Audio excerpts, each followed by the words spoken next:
गरीब के घर पर एसी। जून के महीने में बहुत ज्यादा गर्मी बढ़ गई थी। सभी लोग दिन में अपने घरों में ही रहते थे। सुमन, बाहर तो बहुत ज्यादा गर्मी पड़ रही है। इस मौसम में मजदूरी करना बहुत मुश्किल हो गया है। अच्छा, तो क्या घर पर ही पड़े रहोगे? चलो बाहर जाओ और काम करो, नहीं तो आज रात का खाना नहीं दूंगी। अरे, इतनी गर्मी में मुझे कौन काम देगा? हे भगवान, ये कामचोर इंसान मेरे ही पल्ले बांधना था। जब देखो काम चोरी का बहाना ढूंढता रहता है। सुमन की ऐसी बातें सुनकर श्याम काम ढूंढने के लिए निकल जाता है। मोहन एक मजदूर था जो गांव में दिहाड़ी मजदूरी करके अपना परिवार चलाता था। उसकी बीवी सुमन बहुत सख्त किस्म की थी, क्योंकि वो और गरीबी में नहीं रहना चाहती थी। इसलिए वो मोहन को ज्यादा से ज्यादा पैसे कमाने को बोला करती थी। एक दिन सुमन के घर उसकी एक सहेली आती है, जो पहले तो सुमन की तरह गरीब थी, लेकिन अब वो बहुत अमीर हो चुकी थी। हेलो सुमन, कैसी हो तुम? मैं तो ठीक हूँ, और सुनाओ, आज मेरे घर पे कैसे आना हुआ? मैं यही पास से गुजर रही थी, तो मैंने सोचा कि तुमसे मिलती हुई चलूं। सुमन और मीरा घर में बैठकर बातें करने लगते हैं। सुमन, तुम्हारे घर में तो बहुत गर्मी है यार, तुमने एसी नहीं लगवा रखा क्या? अरे, हमारे पास एसी लगाने के पैसे कहाँ हैं, बड़ी मुश्किल से तो घर चला पाते हैं। सुमन बहन, मेरे घर पे आना, वहां तुम्हें गर्मी का पता भी नहीं लगेगा, ठंड लगने लग जाएगी तुम्हें वहां तो। सुमन उसकी बातें सुनकर बहुत गुस्सा हो रही थी। शाम होने पर जब मोहन घर वापस आता है। सुमन, मुझे एक गिलास पानी दे दो, आज तो गर्मी में जल ही गया हूँ। भगवान भी क्यों मेरी बीवी के जैसे गुस्सा है। तभी सुमन पानी लेकर वहां आती है और मोहन को दे देती है। आज का दिन कैसा रहा? अरे, बड़ी मुश्किल से एक दुकान पर सामान ढोने का काम मिला था। अच्छा सुनो, अब तुम कहीं ना अच्छी सी नौकरी ढूंढ लो, ताकि मैं भी अपने घर में एसी लगा सकूं। एसी? अरे सुमन, यहाँ 2 वक्त का खाना नसीब नहीं हो पा रहा और तुम्हें घर में एसी लगवाना है। एसी बहुत महंगा आता है। मुझे कुछ नहीं पता, और मेरे बच्चों को अब एसी चाहिए, ताकि हम भी घर में चैन से रह सकें। मोहन सोचता है, इसकी डिमांड तो दिन प्रतिदिन बढ़ती ही जा रही है। ये तो भाई मुझे ही गिरवी न रखवा दे। क्या सोच रहे हो? मुझे इस महीने में एसी चाहिए, नहीं तो मैं अपने बच्चों के साथ ये घर छोड़कर चली जाऊंगी। बेचारा मोहन, इस गरीबी में तो उसने कभी भी एसी का नाम सोचा भी नहीं था, लेकिन अब तो उसे अपने परिवार के लिए एसी खरीदना ही था। अगले दिन सुबह सुबह मोहन घर से काम की तलाश में निकल जाता है। बाजार में जाकर वो एक इलेक्ट्रॉनिक की दुकान पर जाता है। हेलो सर, क्या लेना है आपको? बाबूजी, मैं तो यहाँ नौकरी की तलाश में आया हूँ। मेरे लायक कोई काम है क्या? अरे भाई, यहाँ कोई नौकरी नहीं है, पहले से ही यहाँ पे बहुत लोग काम करते हैं। चलो निकलो तुम यहाँ से बाहर। मोहन को दुकान में बिल्कुल भी गर्मी नहीं लग रही थी, तो वो पूछता है, अच्छा, मैं चला जाता हूँ, लेकिन मुझे ये तो बताओ, बाहर इतनी गर्मी और अंदर बिल्कुल ठंडा माहौल कैसे है? अरे बेवकूफ, यहाँ एसी लगा हुआ है, इसलिए सब ठंडा है, और ये तेरी औकात से बाहर है। ये देख, पूरे 40,000 रुपए का है ये एसी। मोहन एसी का दाम सुनकर दुकान से बाहर आ जाता है। इतने पैसे तो मैंने कभी एक साथ नहीं देखे जितने का ये एसी है। इस सुमन का तो दिमाग खराब हो गया है। और मोहन वहां से चला जाता है। दिन भर काम ढूंढने पर भी आज उसे कोई काम नहीं दे रहा था, और गर्मी बहुत ज्यादा बढ़ गई थी। मोहन का चल चलकर हाल खराब हो गया था, और मोहन सड़क के किनारे एक पेड़ के नीचे जाकर बैठ जाता है। चल चल कर तो मेरी हालत खराब हो चुकी है। अब यहीं थोड़ी देर आराम कर लेता हूँ। घर पर तो सुमन मुझे चैन से बैठने भी नहीं देगी। न जाने आज उसे कैसे समझाऊंगा। तभी सड़क पर एक गाड़ी आ रही थी, और वो अचानक उस पेड़ से टकरा जाती है। हे भगवान, ये क्या हुआ? मोहन देखता है कि उस गाड़ी में एक आदमी घायल हालत में पड़ा था। वो उसे गाड़ी से बाहर निकालता है और एक रिक्शे में बैठाकर उसे हॉस्पिटल ले जाता है। अरे क्या हुआ है इन्हें? डॉक्टर साहब, इनकी गाड़ी एक पेड़ से टकरा गई थी। अच्छा, तो तुम यहीं रुको। डॉक्टर उस आदमी को आईसीयू में ले जाता है और थोड़ी देर के बाद वापस आकर मोहन से बोलता है, अब वो खतरे से बाहर है। तुम जानते नहीं, ये एक बहुत बड़ी इलेक्ट्रॉनिक कंपनी के मालिक हैं। बिना जाने तुम अकेले इन्हें यहाँ ले आए। बहुत कम लोग होते हैं दुनिया में तुम्हारे जैसे। तभी वहाँ उस आदमी के परिवार के लोग वहाँ आ जाते हैं, जिसमें वो सेल्समैन भी था। मोहन उन सबको देखकर वहाँ से चला जाता है। घर पहुंचकर मोहन सुमन को सारी बात बताता है। उसकी बात सुनकर सुमन बोलती है, अरे बेवकूफ आदमी, उनसे कुछ पैसे तो ले लेता। क्या पता वो तुमसे खुश होकर तुम्हें कुछ पैसे ही दे देते। चलो वापस उनके घर जाओ और पैसे मांगकर लेकर आओ। नहीं सुमन, पैसों के लिए मैं किसी के सामने ऐसे हाथ नहीं फैला सकता। तभी उनके घर सेल्समैन और एक आदमी आता है। देखिए, डॉक्टर ने हमें आपके बारे में सब कुछ बताया। अगर आज आप न होते तो न जाने मेरे पिताजी का क्या होता। हम चाहते हैं कि आप हमारी कंपनी में काम करें। अच्छा, तो आप कितनी सैलरी दोगे? हम आपको पूरे 20,000 रुपए देंगे। देखिए सर, उनकी मदद करना मेरा फर्ज था। उसके बदले आपका ये एहसान नहीं ले सकता। नहीं मोहन जी, आप अच्छे और सच्चे ईमानदार इंसान हो। हमें आपके जैसे ही इंसान की तलाश थी जो दुकान के सामान की रखवाली कर सके। और मोहन वहाँ नौकरी करने के लिए मान जाता है। और ये मेरी तरफ से आपके लिए गिफ्ट है। और वो दोनों वहाँ से चले जाते हैं। मोहन और सुमन उस गिफ्ट को खोलकर देखते हैं तो उसमें एक एसी था। आखिरकार तुमने मेरी ख्वाहिश पूरी ही कर दी। अब मोहन और उसका परिवार गर्मी में आराम से चैन की नींद ले पाते थे। प्रिया धूप में स्कूल से आती है।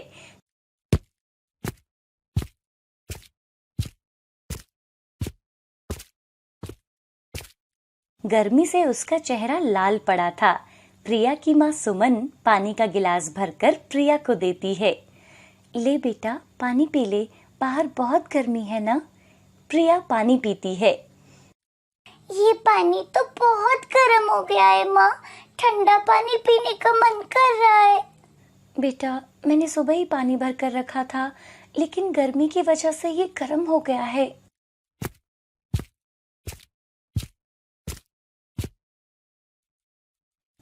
माँ, मुझे कल स्कूल ठंडा पानी लेकर जाना है।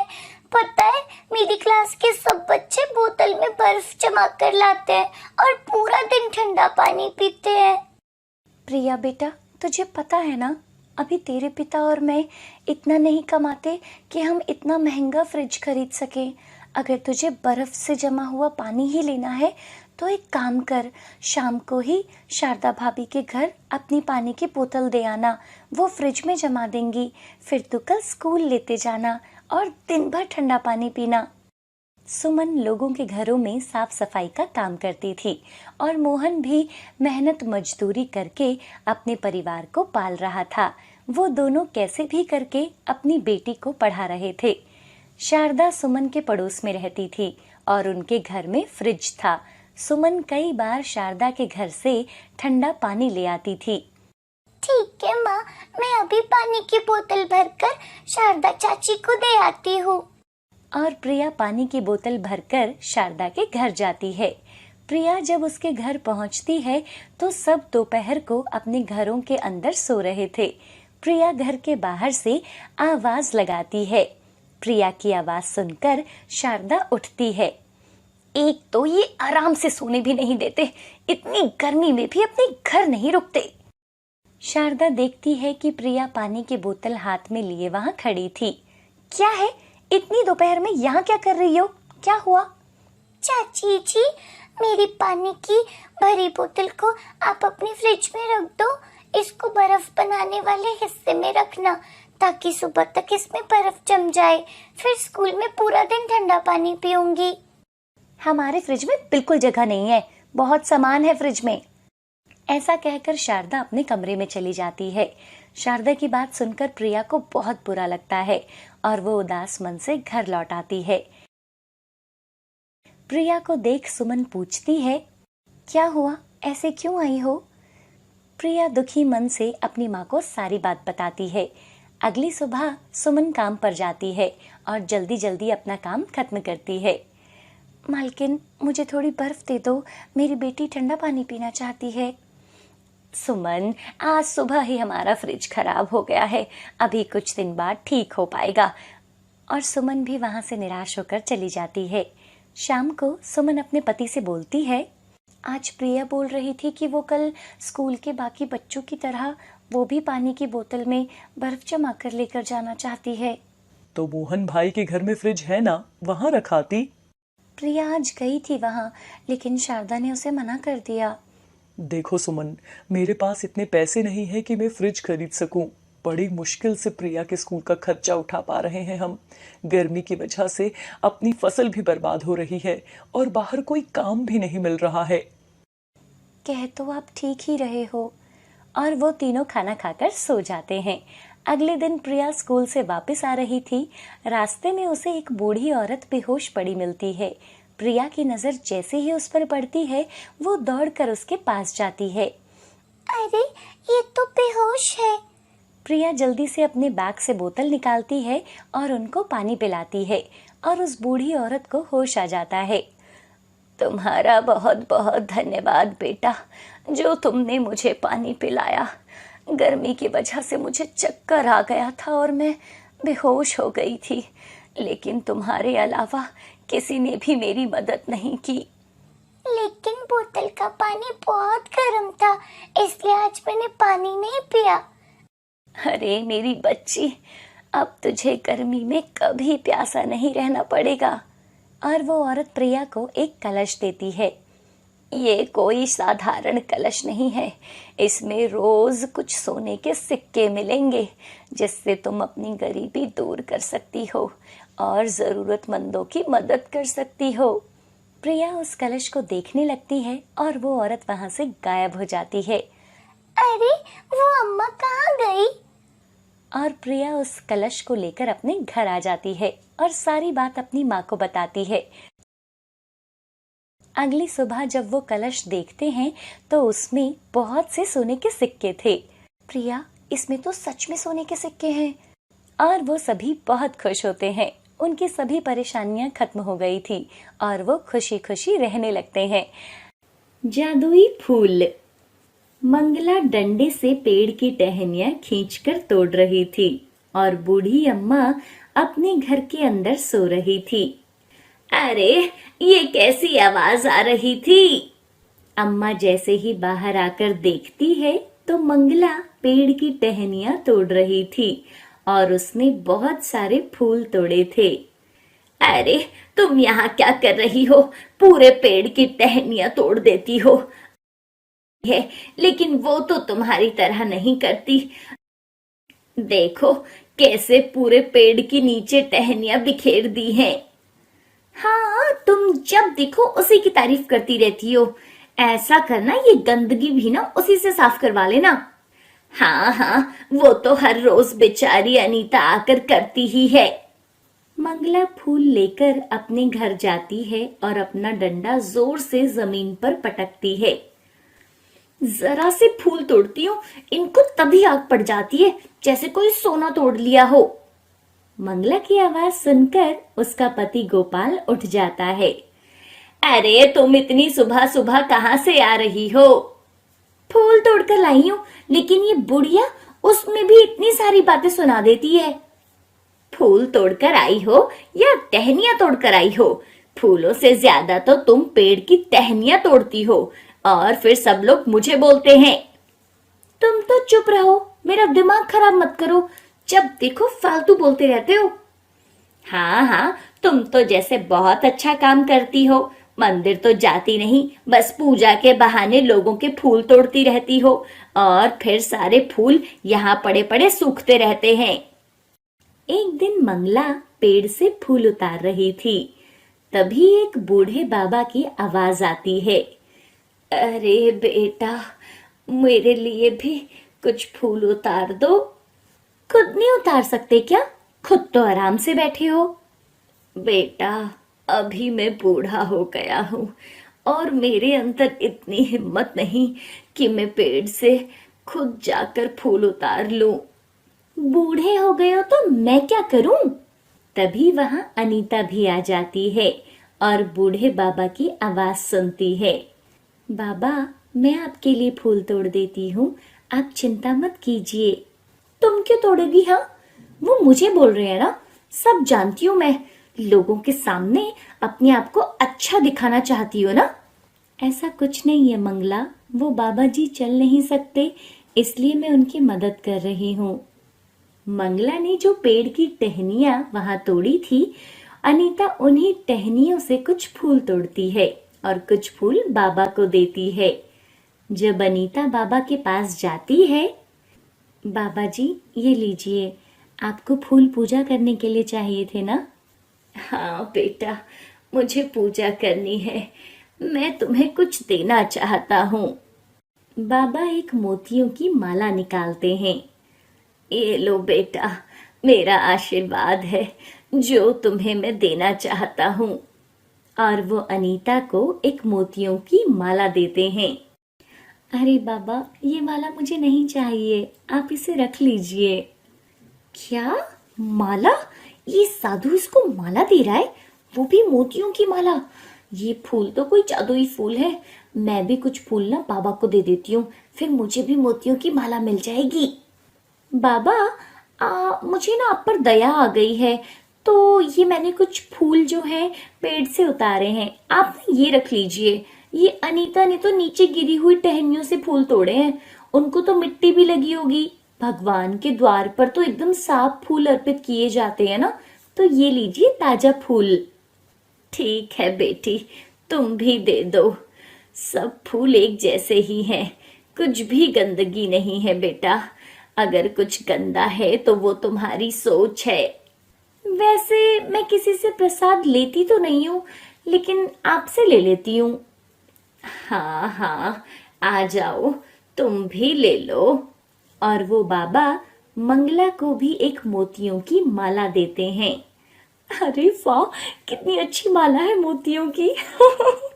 मैं तो इसे बेचकर ना सोने के जेवर लूंगी। हाँ।